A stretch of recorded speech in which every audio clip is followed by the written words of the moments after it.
Hello नमस्कार साथियों, स्वागत करते हैं एक बार फिर से आप सभी का फिक्स टारगेट 2.0 परिवार के एक और नई क्लास में। जितने भी स्टूडेंट भारत के किसी भी यूनिवर्सिटी से ग्रेजुएशन सेकंड सेमेस्टर का एग्जामिनेशन देने वाले हैं और यदि आपने मेजर पेपर, माइनर पेपर या फिर एमडीसी पेपर, तीनों पेपर में से किसी पेपर में हिस्ट्री सब्जेक्ट का चयन किया है तो आप लोग आज के इस पूरी क्लास को जरूर ध्यान से देखिएगा। यह आपका हिस्ट्री का दूसरा क्लास होगा। पहली क्लास में आपके सिलेबस के अकॉर्डिंग जो भी चीजें आपको विश्व की प्राचीन एवं मध्यकालीन सभ्यता के बारे में पढ़ना था उसका बेसिक परिचय मैंने आपको करवा दिया था कि कौन कौन सी ऐसी विश्व की प्राचीन एवं मध्यकालीन सभ्यताएं हैं, सभ्यता क्या होता है और इन सभ्यताओं का विकास किस प्रकार से हुआ था। ये सारी बातें मैंने आपको पहली क्लास में बढ़ाया था। अब देखिए, इसी विश्व की प्राचीन सभ्यताओं में से एक सभ्यता मिस्र की सभ्यता है, जिसे नील नदी घाटी की सभ्यता भी कहा जाता है। आज के इस क्लास में हम लोग मिस्र की सभ्यता पर चर्चा करेंगे, तो पूरी क्लास को ध्यान से देखिएगा। एक बार आप लोग सेशन को लाइक नहीं किए हैं तो लाइक कर दीजिए, अपने सभी दोस्तों के बीच ज्यादा से ज्यादा शेयर कर दीजिए, ठीक है। अब आइए बात करते हैं हम लोग आज के इस क्लास में। तो देखिए, ये आपका दूसरा क्लास है और यहां पर देखिए मैंने आपको नोट्स के बारे में बताया था कि ये नोट्स जो है भाई साहब आपके लिए तैयार हो रहा है, बहुत जल्द आपको मिल जाएगी। यूनिट खत्म होने तक जो है मैं आपको नोट्स उपलब्ध करा दूंगा। चलिए क्लास पर फोकस करते हैं। एक बार आप लोग शेयर कर दो यार, बहुत कम स्टूडेंट्स जो है ये लाइव में जुड़ते हैं। फर्स्ट सेमेस्टर की तरह जो है एनर्जी अब स्टूडेंट्स में देखने को मिलता ही नहीं यार, तो शेयर कीजिए, ज्यादा से ज्यादा स्टूडेंट्स को बुलाइए। चलिए हम क्या करते हैं, यहां पर थोड़ा सा रिवीजन कर लेते हैं पहली क्लास का, ताकि जो है आपका रिकॉलेशन हो जाए, चीजें जो है आपको याद रहे, ताकि हम जो आगे पढ़ने वाले हैं तो आपको अच्छे तरीके से समझ में आए। क्योंकि ये वर्ल्ड हिस्ट्री है और इसको समझना बहुत कठिन है। इसका जो इतिहास है भाई साहब काफी जटिल इतिहास है। देखिए, पहले मैंने आपको सभ्यता के बारे में पढ़ाया था, तो सभ्यता क्या होता है। अगर हम सभ्यता की बात करते हैं तो सभ्यता को आज के हम समाज से जान सकते हैं।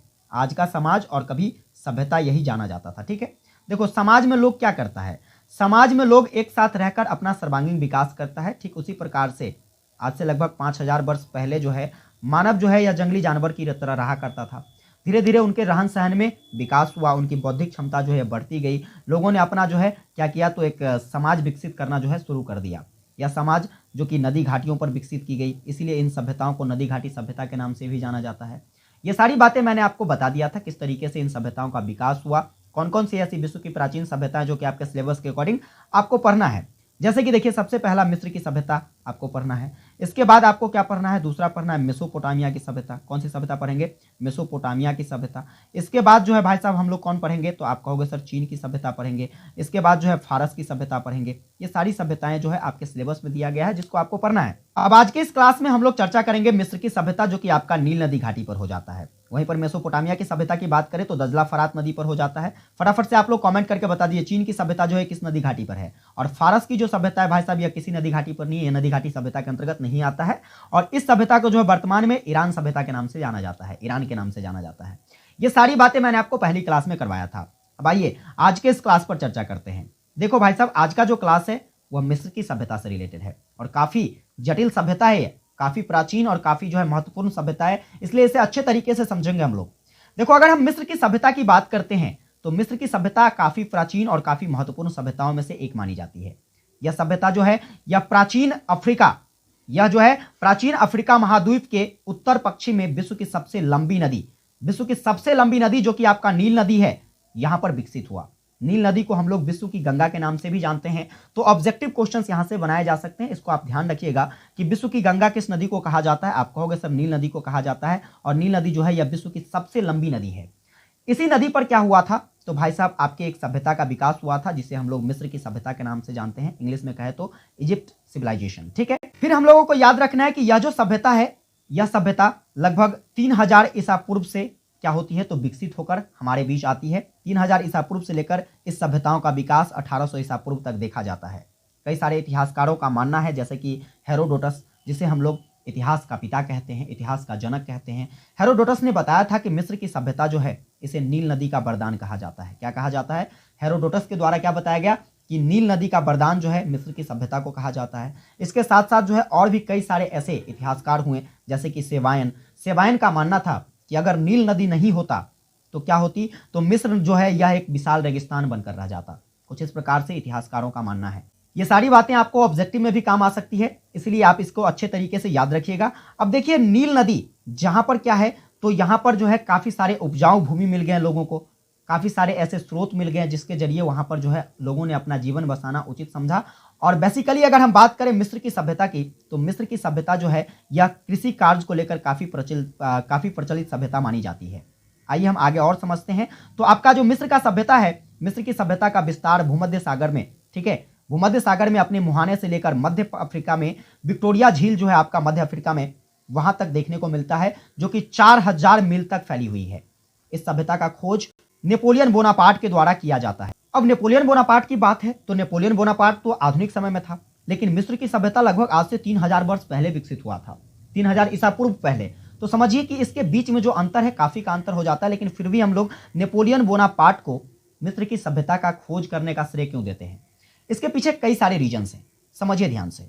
देखो, मिस्र की सभ्यता जो है, इस पर जो है नेपोलियन बोनापार्ट के द्वारा कब, तो 1798 ईस्वी में क्या किया गया था, तो हमला किया गया था।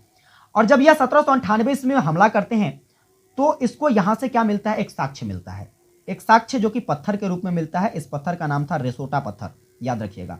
रेसोटा पत्थर नेपोलियन बोनापार्ट को मिलता है, जहां पर मिस्र की सभ्यता के बारे में काफी सारी चीजें जो है उस पर लिखा होता है, जिसको लेकर के नेपोलियन बोनापार्ट क्या करते हैं, तो उसे अपने साम्राज्य में स्थापित करता है और उस पर लिखी बातों को पढ़वाने का प्रयास करता है। बहुत सारे विद्वान जो है सही तरीके से उस पर लिखी बातों को समझ नहीं पाते हैं, पढ़ नहीं पाते हैं, लेकिन अंततः जो है एक विद्वान जिसका नाम क्या था, तो सेम्पोली नाम था। क्या नाम था? सेम्पोली नाम था। सेम्पोली नामक विद्वान जो है क्या करते हैं, तो उस पर लिखी गई बातों को, उस पर शब्दों जो लिखे गए थे उसको, उस पर जो अंक वर्णित किए गए थे उसको, इन सभी चीजों को अच्छे तरीके से पढ़कर इतिहास में उसे वर्णित करते हैं। अब यहां से प्रश्न पूछा जा सकता है कि मिस्र की सभ्यता को सबसे पहले जो है किसके द्वारा अध्ययन किया गया? आप कहोगे सेम्पोली के द्वारा किया गया। और देखिए, सेम्पोली ने जो यह अध्ययन किया, तो भाई साहब इनको जो साक्ष्य मिला था किसके माध्यम से मिला था? नेपोलियन बोनापार्ट के माध्यम से मिला था। अर्थात हम कह सकते हैं कि नेपोलियन बोनापार्ट, जिसे आधुनिक काल में क्या कहा जाता है, तो मिस्र की सभ्यता का खोजकर्ता कहा जाता है। उम्मीद करता हूं इतनी सारी बातें जो है मिस्र की सभ्यता से संबंधित आपको समझ में आ गई होगी। आगे हम मिस्र की सभ्यता पर चर्चा करें तो मिस्र की जो सभ्यता है इसे हम लोग 3 कालखंडों में विभाजित करके पढ़ेंगे। इसका जो पहला कालखंड था, जिसे हम लोग प्राचीन कालखंड के नाम से जानते हैं, दूसरा कालखंड जो था उसे हम लोग मध्यकालीन कालखंड के नाम से जानते हैं, और तीसरा कालखंड जो था इसे हम लोग नव कालखंड के रूप में जानते हैं। तीनों कालखंड को हम अच्छे तरीके से समझेंगे ताकि प्रश्न जो बनेगा तो आप आराम से उसका आंसर कर सकोगे। देखिए भाई साहब, अगर हम बात करते हैं मिस्र की सभ्यता का, तो यहां पर फिगर में आप देख सकते हो कि ये जो आपका यहां पर देखो, ये सारी की सारी जो सभ्यताएं ये आसपास में विकसित हैं, ये सब के सब क्या हैं, तो इसके आसपास में ये नील नदी हो जाता है आपका। कौन सी नदी? नील नदी हो जाता है। चलिए आप कमेंट करके बताइए, मैंने आपको पहली क्लास में पढ़ाया था कि नील नदी जो है ये कहां से निकलती है और कहां तक जाती है। ये फटाफट से आप लोग कमेंट करके बताइए। और देखिए, इसी नील नदी के आसपास में आपका जो है लगभग आज से 3000 ईसा पूर्व एक सभ्यता विकसित हुआ था, जिसे हम लोग मिस्र की सभ्यता के नाम से जानते हैं। अब यह मिस्र की सभ्यता, चलिए इसके कालखंडों को जानते हैं। तो इसका कालखंड यानी कि काल विभाजन जो है, प्रारंभिक साम्राज्य, मध्यकालीन साम्राज्य, नव साम्राज्य, मुख्य रूप से ये 3 साम्राज्य है। फिर कहोगे सर ये जो 2 आप नीचे में लिखे हैं ये क्या है? हम इसको भी समझेंगे, थोड़ा सा धैर्य बनाए रखिए। देखिए, प्रारंभिक साम्राज्य की अगर हम बात करें या मिस्र के प्रारंभिक कालखंडों की बात करें, तो इसका जो विभाजन है यह 2680 ईसा पूर्व से लेकर 2200 ईसा पूर्व तक माना जाता है। इसके मध्यकालीन साम्राज्य या फिर मध्यकालीन कालखंड की हम बात करते हैं तो यह 2040 से लेकर 1720 ईसा पूर्व तक माना जाता है। और इसका जो नव साम्राज्य है यानी कि आधुनिक साम्राज्य है, नवीनतम साम्राज्य है, यह 1550 से लेकर 1150 ईस्वी तक माना जाता है। इन सभी चीजों को आप नोट कर लो अच्छे से कॉपी में। जैसे मैंने हेडलाइन यहां पर बनाया, मिस्र की सभ्यता का काल विभाजन, हेडलाइन बनाइए, कॉपी में नोट कर लीजिए, ताकि जो है भाई साहब इसे आप याद रख सको। ऑब्जेक्टिव क्वेश्चन जब पूछेगा आप आराम से आंसर कर सकोगे। देखिए, अब इन सभ्यताओं के विभाजन में आपको देखने को मिल रहा है कि ईस्वियों में कुछ गैप देखने को मिल रहा है। यहां पर देखिए, यह सभ्यता जो कि आपका प्रारंभिक साम्राज्य जो है यह 2680 से लेकर 2200 तक है। 2200 के बाद यहां पर 2040 आ जाता है। थोड़ा सा यहां पर आपको गैप देखने को मिलता है। इसी गैप को, यह जो गैप है यह पहला मध्यवर्ती काल कहलाता है, जो कि आपका 2200 से लेकर के 2040 तक, कब? 2040 ईसा पूर्व तक माना जाता है। और फिर यहां पर देखिए 1720 से 1550, तो ये जो गैप है, इस गैप को हम लोग द्वितीय मध्यवर्ती काल के रूप में जानते हैं। तो बेसिकली हमें इन तीनों को जानना है, प्रारंभिक साम्राज्य, मध्यकालीन साम्राज्य और नव साम्राज्य। तो देखो, यदि हम बात करते हैं प्रारंभिक साम्राज्य की, तो प्रारंभिक साम्राज्य की पहचान पिरामिडों के निर्माण से देखा जाता है। इनका जो साक्ष्य है इनका साक्ष्य पिरामिडों से मिलता है। पिरामिड जो कि मिस्र की सभ्यता में बहुत सारे ऐसे भव्य पिरामिड का निर्माण किया गया था, लगभग 30 ऐसे भव्य पिरामिड का निर्माण किया गया था जो कि हमें मिस्र की सभ्यता के बारे में, वहां की संस्कृति के बारे में, वहां की वास्तुकला के बारे में, वहां के व्यापार वाणिज्य के बारे में, हर एक चीजों के बारे में जो है यह पिरामिड हमें जानकारी देती है। और देखिए यह पिरामिड जो था, इस पिरामिड के अंदर ही राजा जो हुआ करते थे उस समय, उस राजा का मकबरा होता था। अब यहां पर ध्यान से समझना, कुछ इतिहासकारों का मानना है कि यह जो पिरामिड है, इस पिरामिड को कई बार लूटा गया। अब लूटने के दौरान यहां से बहुत सारी ऐसे बहुमूल्य वस्तुएं थी, उन सभी बहुमूल्य वस्तुओं को यहां से ले जाया गया विदेशों में। लेकिन इसके आंतरिक भाग जो इस पिरामिड का, पिरामिड लगभग जो है बाहर से देखने पर आपको तिकोना दिखता है, त्रिभुज के आकार का दिखता है।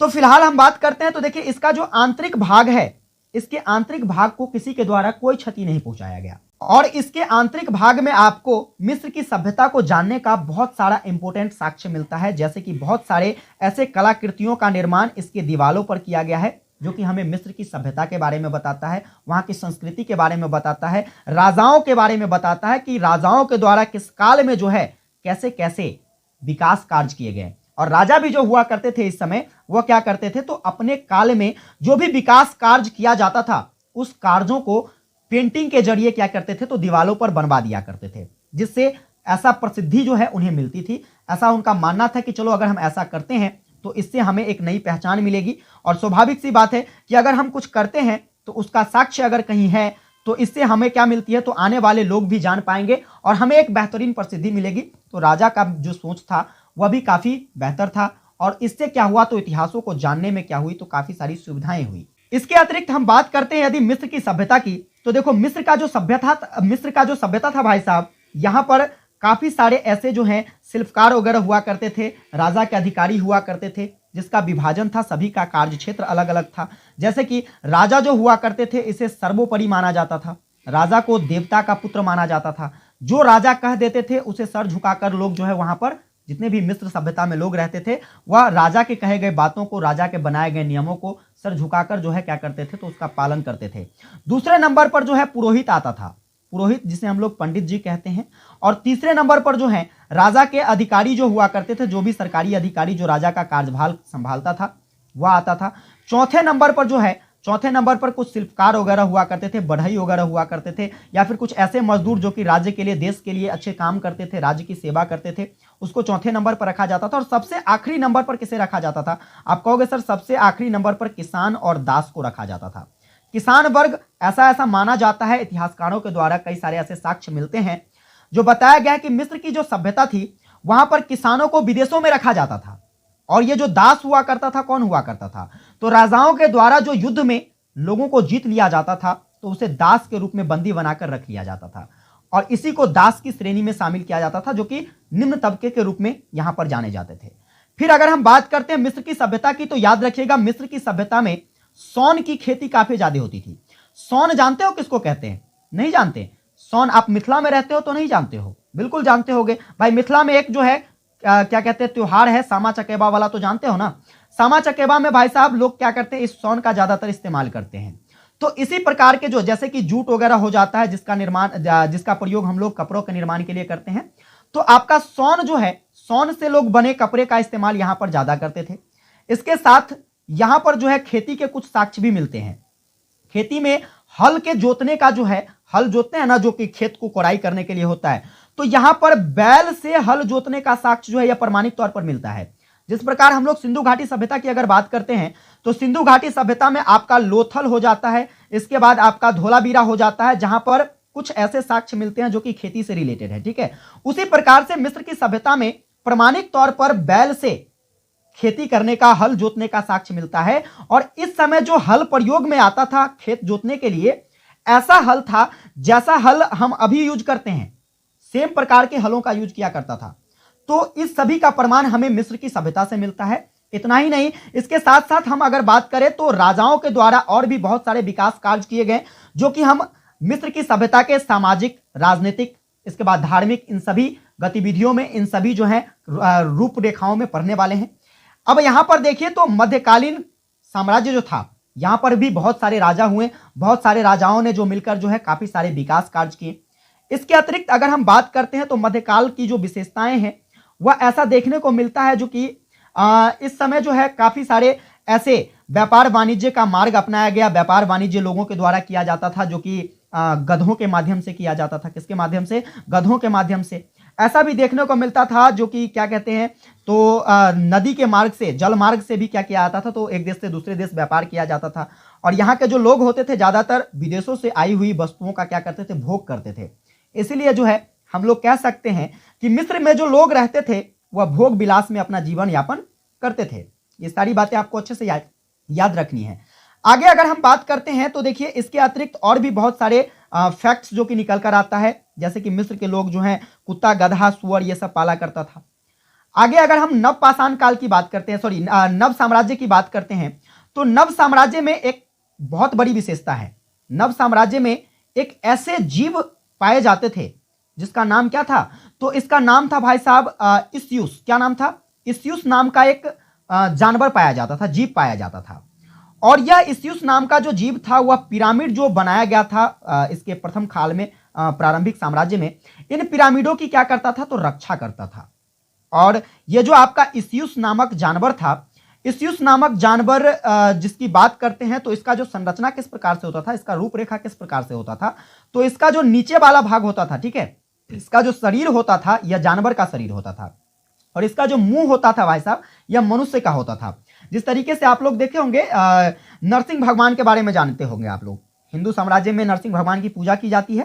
तो हिंदू में जो नरसिंह भगवान की पूजा की जाती है तो आप लोगों ने देखा होगा कि नरसिंह भगवान जो है जिसका मुंह कैसा होता था? तो शेर का होता था और शरीर जो है आदमी का होता था। तो ठीक उसी प्रकार से यहां पर जो है आपका इस्यूस नाम का एक जानवर था जो कि पिरामिड की रक्षा करता था।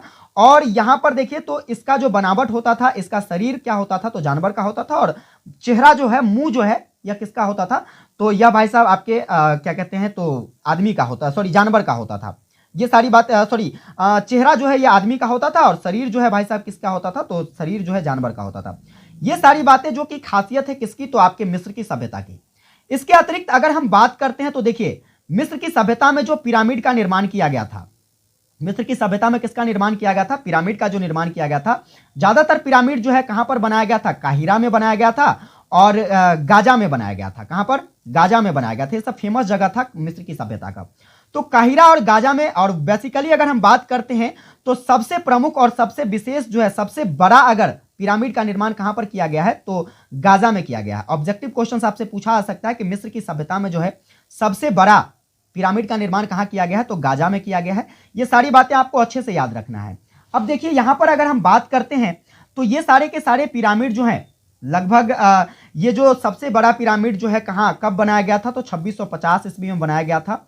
और जिसको किसके द्वारा निर्माण करवाया गया था? तो एक राजा था इस समय जिसका नाम था च्योफ राजा था। कौन था भाई साहब? च्योफ राजा था। और इसी च्योफ राजा के द्वारा क्या किया गया था? 2650 ईस्वी में गाजा में सबसे बड़े पिरामिड का निर्माण किया गया था, जो कि लगभग जो है इस काल से लगभग जिसको बनाने में 20 वर्ष का समय लगा था। कितने वर्ष का समय लगा था? जिसको बनाने में 20 वर्ष का समय लगा था। ये सारी बातें आपको अच्छे से नोट कर लेना है, अच्छे से याद रखना है। अब देखिए यहां पर कुछ चीजों को जानते हैं जो कि क्या है, तो राजा का एक पद हुआ करता था। राजा को फिरौन के नाम से जाना जाता था। किसके नाम से? फिरौन कहिए या फिर फराओ कहिए, इसके नाम से जाना जाता था। हम इस पद को समझते हैं क्योंकि यह पद इंपॉर्टेंट है, पूछा जा सकता है कि फराओ का क्या करे, तो अर्थ बताइए। तो अगर हम पद फराओ की बात करें या फिरौन की बात करें तो इसका अर्थ होता था एक महान घर। राजा को ही सब कुछ माना करते थे लोग, तो इसे एक महान घर का दर्जा दिया जाता था, जो कि शब्द जो है यह शाही महल और उसकी विशाल समर्थन नौकरशाही के लिए इस्तेमाल किया जाता था। और इसका जो उपयोग है यह नए साम्राज्य काल की शुरुआत में स्वयं राजा के द्वारा ही संदर्भित किया गया था। राजा जो है स्वयं को अपने आप को क्या बताए थे? तो फराओ राजा बताए थे या फिर फिरौन शब्द का अपने लिए प्रयोग किए गए थे। और यह शब्द एक तरीके से उस प्रकार से प्रयोग होता है जैसे कि अमेरिकी राष्ट्रपति का जो है रोजमर्रा भाषा के रूप में हम लोग उसे व्हाइट हाउस कह देते हैं। तो ठीक उसी प्रकार से राजा को जो है क्या कहा जाता था? वहां पर फराओ कहा जाता था। उम्मीद करता हूं समझ में आ रहा होगा आपको। तो आपसे ऑब्जेक्टिव क्वेश्चन पूछा जा सकता है कि मिस्र की राजाओं को किस नाम से जाना जाता था? फराओ के नाम से या फिर फिरौन के नाम से जाना जाता था।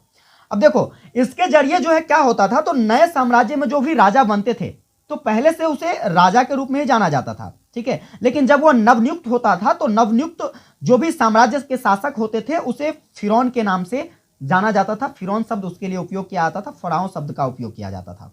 तो उम्मीद करता हूं आप फराओ के बारे में जानकारी समझ गए होंगे। बाकी ये सारी बातें जो है यहां पर नोट की हुई है, जो बातें मैंने आपको बताया है इसको आप अच्छे से कॉपी में नोट कर लीजिए, इसको रिवाइज कीजिएगा, ठीक है। अब आइए बात करते हैं मिस्र की सभ्यता जो है इसका रूपरेखा हमें किस प्रकार से पढ़ना है।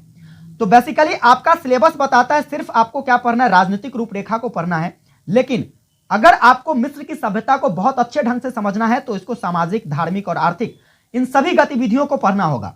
मैं आपको हर एक क्लास में, पहली क्लास जब मैं आपको अगली क्लास लूंगा तो जहां पर सामाजिक और धार्मिक गतिविधियों के बारे में बता दूंगा कि मिस्र की सभ्यता का क्या सामाजिक, धार्मिक और आर्थिक गतिविधि थी, और राजनीतिक गतिविधियों पर हम एक डिटेल में क्लास प्रोवाइड करेंगे आपको। तो कुल मिलाकर ये सारी जानकारी जो है आपके किससे रिलेटेड है, तो आपके मिस्र की सभ्यता से रिलेटेड है, जो कि मिस्र की सभ्यता का एक बेसिक इंट्रोडक्शन था। उम्मीद करता हूं चीजें आपको अच्छे तरीके से समझ में आ गया होगा। अगर ये बातें आपको अच्छी तरीके से समझ में आ गया है, एक बार आप लोग कमेंट में यस टाइप कीजिए। उम्मीद करूंगा मैं कि आप लोग जो है अच्छे तरीके से समझ गए होंगे, इसलिए यस टाइप कीजिए। मैं समझ जाऊंगा कि आप लोगों को समझ में आ गया और हमारा जो मेहनत है ये सफल रूप से दिख रहा है, ठीक है। फटाफट से टाइप कीजिए। और अगर क्लासेस आपको हेल्पफुल लगती है, चैनल पर नए अभी तक सब्सक्राइब नहीं किया, सब्सक्राइब कर लीजिए। सेशन को एक प्यारा सा लाइक करके अपने सभी दोस्तों को भी शेयर कर दीजिए। विशेष आप लोगों से अगली क्लास में मिलेंगे, तब तक के लिए जय हिंद, वंदे मातरम।